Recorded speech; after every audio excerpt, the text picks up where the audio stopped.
ನಮಸ್ಕಾರ ಸ್ನೇಹಿತರೆ, ನಾನು ಹನುಮಂತ್ ಮಾಗೆ. ಸ್ನೇಹಿತರೆ, ಕಾಕಿನಾಡು ಜಿಲ್ಲೆಯ ತುನಿ ಮಂಡಲಿ ಬಾಲಕಿ ಜ್ಞಾನೇಶ್ವರಿ ಅಥವಾ ಜಾಹ್ನವಿ ನಾಪತ್ತೆ ಪ್ರಕರಣ ಇದೀಗ 17 ದಿನಗಳು ಕಳೆದು ಹೋಗಿಬಿಟ್ಟಿದ್ದಾವೆ. ಈ ದಿನ ಏನೇನೆಲ್ಲ ಅಪ್ಡೇಟ್ ಆಗಿದೆ, ಪೊಲೀಸರು ಯಾವ ರೀತಿಯಾದಂತಹ ತನಿಖೆಯನ್ನು ಮಾಡ್ತಾ ಇದ್ದಾರೆ, ತನಿಖೆಯನ್ನು ಯಾವ ನಿಟ್ಟಿನಲ್ಲಿ ತಿರುಗಿಸ್ತಾ ಇದ್ದಾರೆ, ಇಲ್ಲಿಯವರೆಗೂ ಏನೇನೆಲ್ಲ ಬೆಳವಣಿಗೆ ಆಗಿದೆ ಎಂಬುದರ ಕುರಿತಾಗಿ ಈ ಒಂದು ವಿಡಿಯೋದಲ್ಲಿ ಗಮನಿಸ್ತಾ ಹೋಗೋಣ. ಸಾಧ್ಯವಾದರೆ ವಿಡಿಯೋನ ಕೊನೆವರೆಗೂ ನೋಡಿ. ನೀವೇನಾದರೂ ನಮ್ಮ ಚಾನೆಲ್ ಅನ್ನ ಸಬ್ಸ್ಕ್ರೈಬ್ ಮಾಡಿಕೊಳ್ಳದೆ ವಿಡಿಯೋವನ್ನು ಗಮನಿಸ್ತಾ ಇದ್ರೆ ಈ ಕೂಡಲೇ ಸಬ್ಸ್ಕ್ರೈಬ್ ಮಾಡಿ ಹಾಗೂ ನೋಟಿಫಿಕೇಶನ್ಗಾಗಿ ಬೆಲ್ ಐಕನ್ ಕೂಡ ಕ್ಲಿಕ್ ಮಾಡಿಕೊಳ್ಳಿ. ಸ್ನೇಹಿತರೆ, ಇಂದು ಪೊಲೀಸರು ತನಿಖೆಯ ದಿಕ್ಕನ್ನ ವಲಸೆ ಅಥವಾ ಸಂಚಾರಿ ಜಾತಿಗೆ ಸೇರಿದ ಕೂಲಿ ಕಾರ್ಮಿಕರ ಕಡೆಗೆ ತಿರುಗಿಸಿಬಿಟ್ಟಿದ್ದಾರೆ. ಇತ್ತೀಚೆಗೆ ತೋಟದ ಕೆಲಸಕ್ಕೆ ಅಥವಾ ಜಿಟಿಪಿ ಕರ್ಲ್ ಕೆಲಸಕ್ಕಾಗಿ ಹೊರಗಿನಿಂದ ಬಂದಿದ್ದ ಕೆಲವು ಗುಂಪುಗಳು ಮಗುವನ್ನ ಒಂಟಿಯಾಗಿ ಕಂಡು ಅಪಹರಿಸಿರಬಹುದು ಎಂಬ ಬಲವಾದ ಶಂಕೆಯ ಮೇಲೆ ಪೊಲೀಸರು ಆ ಸಮುದಾಯಗಳಿರುವ ಪ್ರದೇಶಗಳಲ್ಲಿ ತಪಾಸಣೆ ಆರಂಭಿಸಿಬಿಟ್ಟಿದ್ದಾರೆ. ಸಿಎಚ್ ಅಗ್ರಹಾರ ಗ್ರಾಮದ ಶಿವಾರಿನಲ್ಲಿರುವಂತಹ ಸ್ಥಳೀಯ ಕೆರೆ ಮತ್ತು ದೊಡ್ಡ ಹೊಂಡಗಳನ್ನ ಹುಡುಕಾಟ ಮಾಡ್ತಾ ಇದ್ದಾರೆ. ಮಗು ಆಟವಾಡುತ್ತಾ ಆಕಸ್ಮಿಕವಾಗಿ ನೀರಿಗೆ ಬಿದ್ದಿರಬಹುದೇ ಎಂಬ ಆಯಾಮದಲ್ಲೂ ಕೂಡ ಇದೀಗ ಪರಿಶೀಲನೆ ಅಂತದೆಲ್ಲವನ್ನು ಕೂಡ ಮಾಡ್ತಾ ಇದ್ದಾರೆ. ಇನ್ನು ಒಂದು ಕಡೆ 170 ಫೋನ್ ಕಾಲ್ಗಳ ಡೇಟಾವನ್ನು ಕೂಡ ಪರಿಶೀಲನೆ ಮಾಡಿರುವಂತಹದ್ದು ಇಲ್ಲಿಯವರೆಗೂ ಸಿಕ್ಕಿರುವಂತಹ ಮಾಹಿತಿ. ಇದ್ರೆ ಸೈಬರ್ ಕ್ರೈಮ್ ಮತ್ತು ಸ್ಥಳೀಯ ಪೊಲೀಸರ 4 ವಿಶೇಷ ತಂಡಗಳು ಘಟನೆ ನಡೆದ ದಿನದಂದು ಆ ಪ್ರದೇಶದ ಮೊಬೈಲ್ ಟವರ್ ವ್ಯಾಪ್ತಿಯಲ್ಲಿದ್ದ 170ಕ್ಕೂ ಹೆಚ್ಚು ಸಂಶಯಾಸ್ಪದ ಫೋನ್ ಕರೆಗಳನ್ನ ತೀವ್ರವಾಗಿ ವಿಶ್ಲೇಷಿಸುತ್ತಿದ್ದಾರೆ. ಮಗುವಿನ ಪೋಷಕರು, ಸಂಬಂಧಿಕರು ಮತ್ತು ಪರಿಚಿತರ ಇತ್ತೀಚಿನ ಕಾಲ್ ರೆಕಾರ್ಡ್ ಆಧರಿಸಿ ಸತತ ವಿಚಾರಣೆ ಕೂಡ ನಡೆಸ್ತಾ ಇದ್ದಾರೆ.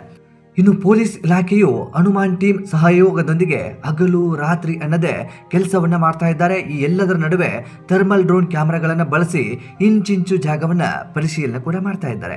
ಮಗುವನ್ನ ವನ್ಯಜೀವಿಗಳು ಎಳೆದುಕೊಂಡು ಹೋಗಿದ್ದಾವ ಅಥವಾ ಆಕೆಯನ್ನು ತಿಂದು ಹಾಕಿ ಬಿಟ್ಟಿದ್ದಾವ ಅನ್ನುವಂತ ನಿಟ್ಟಿನಲ್ಲಿಯೂ ಕೂಡ ತನಿಖೆಯನ್ನು ಆರಂಭಿಸಿದ್ದಾರೆ. ಅದನ್ನ ಖಚಿತಪಡಿಸಿಕೊಳ್ಳೋದಕ್ಕೆ ಕಾಡು ಪ್ರಾಣಿಗಳ ಚಲನವಲನಗಳ ಮೇಲೆಯೂ ಕೂಡ ನಿಗಾ ಇರಿಸಲಾಗಿದೆ. ಸದ್ಯಕ್ಕೆ ಪ್ರಕರಣದ ನಿಗೂಢತೆ ಮುಂದುವರೆದಿದ್ದು ಇಡೀ ಆಂಧ್ರ ಪ್ರದೇಶ ಹಾಗೂ ನೆರೆಯ ರಾಜ್ಯದ ಪೊಲೀಸರು ಅಲರ್ಟ್ ಆಗಿ ಕೆಲಸವನ್ನ ಕೂಡ ಮಾಡ್ತಾ ಇದ್ದಾರೆ. ಸ್ನೇಹಿತರೆ, ಮಗು ನಾಪತ್ತೆಯಾಗಿ 16-17 ದಿನಗಳು ಕಳೆಯೋದಕ್ಕೆ ಬಂತು. ಈ ಸಂದರ್ಭದಲ್ಲಿ ಮತ್ತೊಂದು ಹೆಜ್ಜೆಯನ್ನ ಇದೀಗ ಅಲ್ಲಿನ ಸರ್ಕಾರ ಮುಂದಾಗಿ ಬಿಟ್ಟಿದೆ. ಆಂಧ್ರ ಪ್ರದೇಶದ ಗೃಹ ಸಚಿವೆ ವಂಗಲಪುಡಿ ಅನಿತಾ ಅವರು ಈ ಪ್ರಕರಣದ ಕುರಿತು ವಿಶೇಷ ಪ್ರಕಟಣೆ ಹೊರಡಿಸಿದ್ದು ಮಗುವಿನ ರಹಸ್ಯ ಭೇದಿಸಲು ಸರ್ಕಾರ ಬದ್ಧವಾಗಿದೆ ಎನ್ನುವಂತಹ ಮಾಹಿತಿಯನ್ನು ಕೂಡ ತಿಳಿಸ್ತಾ ಇದ್ದಾರೆ. ಮಗುವನ್ನ ಪತ್ತೆ ಹಚ್ಚಲು ಬಳಸಲಾದ ಮತ್ತು ಇತ್ತೀಚೆಗೆ ನಿಗೂಢವಾಗಿ ಸಾವನ್ನಪ್ಪಿದ ಸಾಕು ನಾಯಿಯ ವಿಧಿ ವಿಜ್ಞಾನ ಮತ್ತು ಮರಣೋತ್ತರ ಪರೀಕ್ಷೆಯ ವರದಿ ಇನ್ನು 1-2 ದಿನದಲ್ಲಿ ಕೈ ಸೇರಲಿದೆ ಎನ್ನುವಂತ ಮಾಹಿತಿಯನ್ನು ಕೂಡ ತಿಳಿಸಿದ್ದಾರೆ. ನಾಯಿಗೆ ಯಾವುದಾದರೂ ವೈರಸ್ ಸೋಂಕಾಗಿದೆಯೇ ಅಥವಾ ಯಾರಾದರೂ ಆ ನಾಯಿಗೆ ವಿಷವನ್ನು ಉಣಿಸಿದ್ದಾರೆ ಎಂಬುದು ಸ್ಪಷ್ಟವಾಗಿ ಈ ಒಂದು FSL ವರದಿ ಅಥವಾ ಪೋಸ್ಟ್ ಮಾರ್ಟಮ್ ವರದಿಯಲ್ಲಿ ಸ್ಪಷ್ಟವಾಗಿ ಗೊತ್ತಾಗುವಂತ ಸಾಧ್ಯತೆ ಇದೆ ಅಂತ ಹೇಳಿ ಬಹಿರಂಗವಾಗಿ ಈ ಒಂದು ಹೇಳಿಕೆಯನ್ನು ಕೊಟ್ಟಿದ್ದಾರೆ.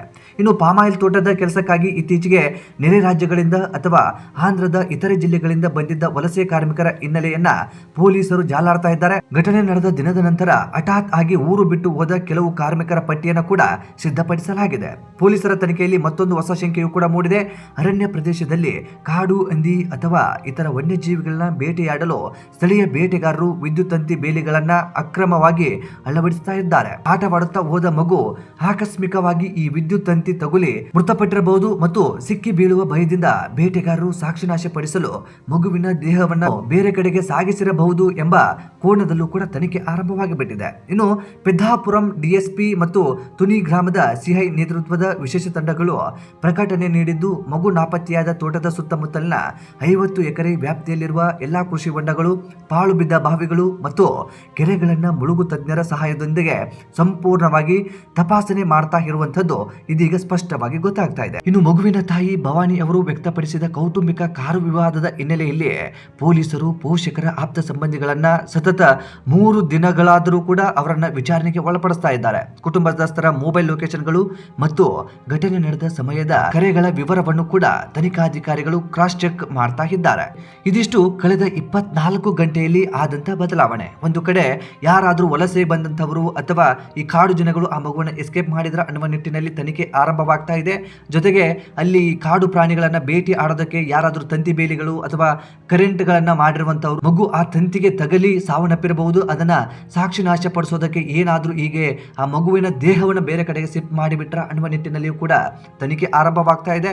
ಒಂದು ಕಡೆ ಇಂಥದ್ದೆಲ್ಲವೂ ಕೂಡ ಬೆಳವಣಿಗೆ ಆಗ್ತಾ ಇದೆ. ಕಾರ್ ವಿಚಾರವಾಗಿ ಕುಟುಂಬದ ನಡುವೆ ಆದಂತ ಗಲಾಟೆ ಅಂತದೆಲ್ಲವನ್ನು ಕೂಡ ಕಳೆದ 2-3 ದಿನಗಳಿಂದಲೂ ಕೂಡ ಪೊಲೀಸರು ಆ ತನಿಖೆಯನ್ನು ಆರಂಭಿಸಿದ್ದಾರೆ. ತಂದೆಯನ್ನು ಕೂಡ ತನಿಖೆಗೆ ಒಳಪಡಿಸಿದ್ರು, ಕುಟುಂಬದಸ್ಥರನ್ನ ತನಿಖೆಗೆ ಒಳಪಡಿಸಿದ್ರು. ಈ ನಿಟ್ಟಿನಲ್ಲಿಯೂ ಕೂಡ ಎಲ್ಲವೂ ಕೂಡ ನಡೀತಾ ಇದೆ.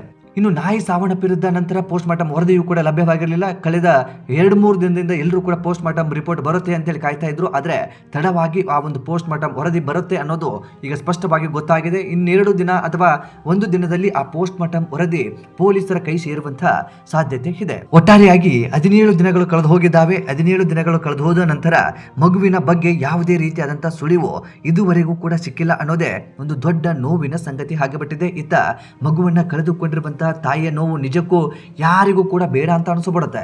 ನನ್ನ ಮಗುವನ್ನ ಕಳೆದುಕೊಂಡಿದ್ದೀನಿ, ಸಾಕಷ್ಟು ಜನ ನನ್ನನ್ನು ಇದರಲ್ಲಿ ಹೀಯಾಳಿಸ್ತಾ ಇದ್ದಾರೆ.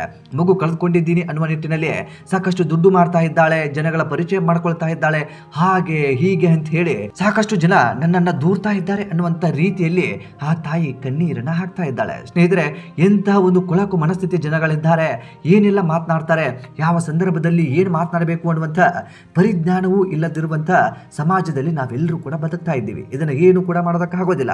ಇದು ಬದಲಾಗುವಂತ ಸಾಧ್ಯತೆ ಅಂತ ಯಾವುದು ಕೂಡ ಕಾಣಿಸ್ತಾ ಇಲ್ಲ. ಇದೀಗ ಜಾಹ್ನವಿಯ ಪತ್ತೆಗಾಗಿ ಪೊಲೀಸರು ತಮ್ಮದೇ ಆದಂತ ಹರಸಾಹಸವನ್ನ ಪಡ್ತಾ ಇದ್ದಾರೆ ಅಂತ ಹೇಳಿದ್ರು ಕೂಡ ತಪ್ಪಾಗ್ಲಿಕ್ಕಿಲ್ಲ. ಒಟ್ಟಾರೆಯಾಗಿ ಜಾಹ್ನವಿ ಜೀವಂತವಾಗಿ ಪತ್ತೆ ಆಗಿ ತನ್ನ ತಾಯಿಯ ಮಡಿಲನ್ನ ಸೇರ್ಲಿ ಅಂತ ಹೇಳಿ ಸುತ್ತಮುತ್ತಲಿನ ಜನಗಳು, ರಾಜ್ಯದ ಜನತೆ ಎಲ್ಲರೂ ಕೂಡ ಆಶಯವನ್ನು ವ್ಯಕ್ತಪಡಿಸ್ತಾ ಇದ್ದಾರೆ. ಸ್ನೇಹಿತರೆ, ಒಟ್ಟಾರೆಯಾಗಿ ಜಾಹ್ನವಿ ನಾಪತ್ತೆಯಾಗಿ 17 ದಿನಗಳು ಕಳೆದ ಬಳಿಕವೂ ಇದುವರೆಗೂ ಯಾವುದೇ ರೀತಿಯಾದಂತಹ ನಾಪತ್ತೆ ಇಲ್ಲ. ಒಂದಿಷ್ಟು ಬೆಳವಣಿಗೆ ಅಂತದೆಲ್ಲವೂ ಕೂಡ ಆಗ್ತಾ ಇದೆ. ತನಿಖೆ ಚುರುಕಾಗ್ತಾ ಇದೆ. ಯಾವ ನಿಟ್ಟಿನಲ್ಲಿ ಮಗು ನಾಪತ್ತೆ ಆಗಿರಬಹುದು ಅನ್ನುವಂಥದ್ದು ಸ್ಪಷ್ಟವಾಗಿ ಆ ಒಂದು ಮಾಹಿತಿಯನ್ನು ಪಡೆದುಕೊಳ್ಳೋದಕ್ಕೆ ಅಧಿಕಾರಿಗಳು ಹಗಲು ರಾತ್ರಿ ಎನ್ನದೆ ಕೆಲಸವನ್ನ ಮಾಡ್ತಾ ಇದ್ದಾರೆ. ಸ್ನೇಹಿತರೆ, ಈ ಒಂದು ದುರಂತದ ಕುರಿತಾಗಿ, ಈ ಒಂದು ಬೆಳವಣಿಗೆಯ ಕುರಿತಾಗಿ ನಿಮ್ಮ ಅನಿಸಿಕೆ ಏನು ಎಂಬುದನ್ನ ಕಾಮೆಂಟ್ ಬಾಕ್ಸ್ ಅಲ್ಲಿ ಮೆನ್ಷನ್ ಮಾಡಿ.